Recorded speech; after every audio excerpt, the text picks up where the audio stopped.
Takto na jar začína hniezdna sezóna rybárikov, ktorú mám strašne rád, lebo pre mňa znamená nielen príchod jary, ale je to aj taká nostalgická spomienka.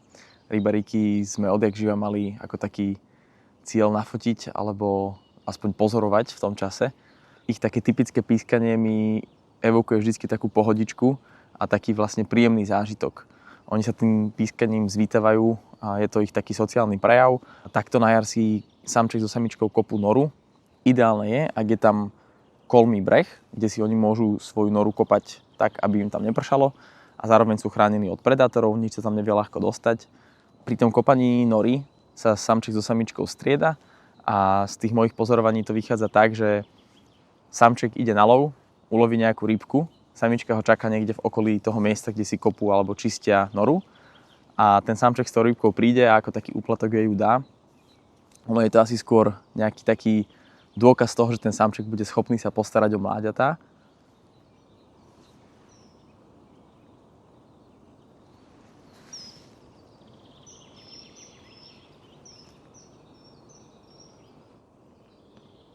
Na protilahlom brehu sedí samček rybárika, čo je krásny signál, lebo na tejto časti mŕtvého ramena už niekoľko rokov pozorujem, ako veľmi úspešne hniezdia viaceré páry.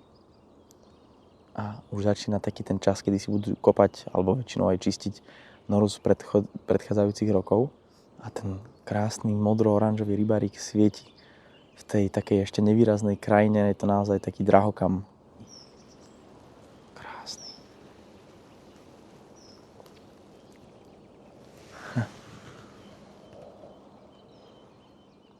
Toto je také typické, že na mieste, kde si už oni pripravujú to hniezdenie, tak príde samček alebo samička, priletí, jemne zapíska, minútku, dve počká a ak sa v tom okolí nachádza samička alebo ten druhý vlastne opačné pohlavie, tak prídu, zvítajú sa, v závislosti od toho, ako ďaleko sú už v tom procese tých svadobných príprav, tak sa môžu buď spáriť, alebo sa vystriedajú pri kopaní nory. A v prípade, že sa túto samička teraz nenachádzala, tak samček vlastne len doletel, jemne párkrát pískol, minútku, dve počkal a odletel zase preč. Čo je veľmi dobrý signál, lebo to znamená, že niekde v okolí budú mať hniezdnú noru. No a ja už mám také podozrenie, že to bude na mieste, ktoré sa im každý rok snažím pripraviť a očistiť. Je to vlastne na kraji takého svahu, kde je vlastne prepadnutá hlina, ktorá vytvára krásne kolmý zráz, ktorý majú oni práve pri tom hniezdení radi. Ono ten svah zvykne časom trochu zarásť, takže ja sa snažím vždy takto pred tou hlavnou hniezdnou sezónou, ešte skoro na jar, kedy ich neruším, tak sa to snažím iba očistiť, skontrolovať a vlastne úspešne tam už, myslím si, že veľa rokov vyhniezdilo veľmi veľa párov rybárikov, takže je to vždy taký príjemný pocit, keď vidím, že sa tam vrátia a vlastne dokážu tam odviesť svoje mláďatá. Takže ja sa tam teraz idem pozrieť a idem skontrolovať, v akom stave sa to nachádza. Ono takto na tú jar je veľmi dôležité dávať si pozor, aby človek svojou prítomnosťou tie rybáriky nerušil, hlavne pri tom hniezdení, čiže ono je v pohode, keď si takto človek sadne na breh toho mŕtvého ramena, trošku sa zamaskuje a z ďalekohľadom počúva, prípadne pozoruje už tie konkrétne prelety, ale v momente aj keď sa vám náhodou podarí nájsť nejaké miesto, kde tie rybáriky hniezdia, tak je dobré sa držať čo najďalej od toho samotného hniezdiska. Ja to robím tak, že si nájdem nejakú zákrutu toho mŕtvého ramena, aby som videl na jednu aj druhú stranu. A len tak s ďalekohľadom zamaskovaný sedím a pozerám, kde vlastne hniezdia, kam sa dajú, kde pískajú a s takým rešpektom pristúpiť aj k tomu samotnému pozorovaniu. Toto bývala taká pekná kolmá stena, kde vedeli tie rybáriky krásne hniezdiť. Ale podľa všetkého sa tu tá pôda zosunula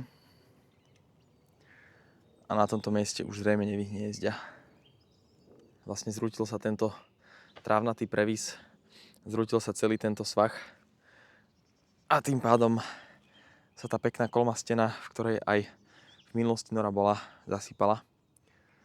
Toto ma veľmi nepotešilo, lebo žiaľ, miesto, na ktorom roky rybáriky veľmi úspešne hniezdili, sa zrútilo. Zrejme v zime, ako napadol sneh, roztopil sa, napadol.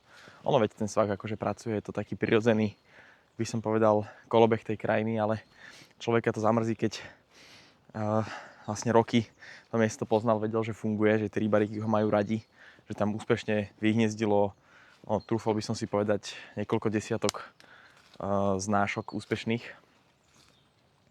No a teraz je to miesto vlastne prakticky znemožnené, aby na ňom mohli rybáriky opäť hniezdiť. Ja som už aj po minulé roky ten vlastne spadnutý breh ako keby dočisťoval, tak aby tam mohli tie rybáriky každý rok zase hniezdiť. Akorát, že teraz sa to už prepadlo celkom dosť, takže neviem, či sa mi to podarí stihnúť ešte pred tým, ako začnú oni hniezdnú sezónu, lebo to sa tam už určite motať nechcem, aby som ich nerušil, neplašil. Ten dnešok zatiaľ vyzerá tak, že tá hlavná aktivita ešte nezačala a zároveň ten samček, ktorého som videl, je takým dobrým signálom, že to miesto a tú oblasť tu majú radi, takže je šanca, že ak by sa mi to podarilo očistiť, tak by tam mohli opäť zahniezdiť, ale je to teraz taká veľká otázka. Tak ja sa vraciam naspäť k veciam a idem vám aspoň ukázať, ako sa maskujem teraz takto na jar. Po tom snežnom zimnom maskovaní vlastne prichádza to obdobie, kedy človek potrebuje kombinovať nejakú hnedú a zelenú, lebo tá krajina sa pomerne rýchlo mení z toho takého hnedého nádychu, kde všade boli vlastne len listy a nejaká drevná hmota, nejaké kmene, konáre a podobne. A vlastne už aj tuto ten medvedí cesnak ako veľmi rýchlo vyrašil, tak zrazu sa veľmi rýchlo stáva taká potreba zmeniť tú hnedu na zelenú. A mám na to vlastne super maskovanie, takže aspoň to vám ukážem. Tak teraz mám na sebe jarnú verziu môjho maskovacieho systému. Je to Mimtech, ktorý je obojstranný, čo je obrovská výhoda podľa mňa práve v týchto jarných obdobiach, kedy vlastne ten vrchný kabát, ale aj nohavice sa dajú vlastne komplet prehodiť naopak. Z jednej strany je zelená, z druhej strany hnedá. To ešte lepšie rozbije tú siluetu, lebo ak si napríklad nechám nohavice hnedé a vrch zelený, tak ešte aj taký ten typický tvar tej ľudskej postavy je zmenený vlastne tou farbou. Jednej časti inou a druhej časti inou. Čiže z tohto pohľadu je to pecka, inak je to, čo sa týka kvality, na ktorú sme pri Mimtechu zvyknutí. To znamená ako perfektný strih, veľmi odolná taká sieťkovaná tkanina, na ktorú sa dajú navyše upevňovať tieto 3D prvky. Čo sa týka kukly, tá je rovnako ako zvyšok toho maskovacieho kompletu, z jednej strany hnedá, z druhej strany je zelená, takže opäť sa dá krásne prispôsobiť podľa konkrétneho rozpoloženia, podľa konkrétneho ročného obdobia alebo danej oblasti, ktorú stranu vlastne použijem. A zároveň taká zaujímavosť pri tej kukle je, že má výrezy na uši, čo je fajn, lebo vlastne nič mi tu pri tom uchu nešuští. Viem použiť aj tú kapucu a takýmto spôsobom si to vlastne ešte dotvoriť. Čo mi príde ako úplne super, stále mám veľmi pekný prehľad. Výhodou sú podľa mňa aj tieto ruky, že keď si zabudnem rukavice alebo ich nemám zrovna po ruke, tak cez tú gumku si to viem takto krásne prevliecť a maskuje mi to celú túto dlaň. Je tu taký nepravidelný tvar, čiže to pekne rozbije aj ako keby tú svietiacu kožu a zároveň keď fotím si viem jeden prst vysunúť a byť krásne stále flexibilný, dokázať obsluhovať všetko, čo potrebujem. Čiže z môjho pohľadu tieto predĺženia na ruky sú veľmi fajn. Tu je to stiahnuté takou gumkou, čiže pekne to drží na jednom mieste, nejako to nepadá a podobne. Čo tiež často rád robím vám je, že keď sa už napríklad vzdialujem z lokality a nepotrebujem sa tak kriticky maskovať, tak si dám dole tú kapucu a tú kuklu si len takto vyhrniem. Urobím si z nej takú ako keby čiapku. V prípade, že potrebujem sa rýchlo zamaskovať, že ešte nejaké zviera uvidím pri tom odchode, tak si tú kuklu viem naspäť stiahnuť a som veľmi rýchlo zakrytý. Prípadne si zase nahodím tú kapucu, ale už keď odchádzam, tak si tú kuklu dám takto, vystrčím si uši a mám krásny prehľad o krajine, počúvam.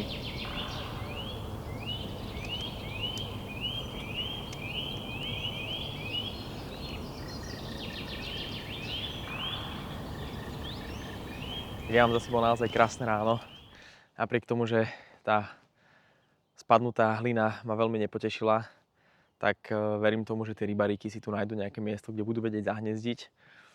Ono väčšia aktivita takto skoro z jary býva na druhom konci toho ramena, čiže je celkom šanca, že by mi to ešte dalo nejaký priestor, kým začne veľká aktivita aj tu, im tú hniezdnu stenu trošku pripraviť, očistiť. Takže uvidím, budem vás určite informovať v nejakom ďalšom videu, ako to celé dopadlo a budem veriť, že sa tu rybárikom bude dariť a že sa im podarí vyhniezdiť aj tento rok.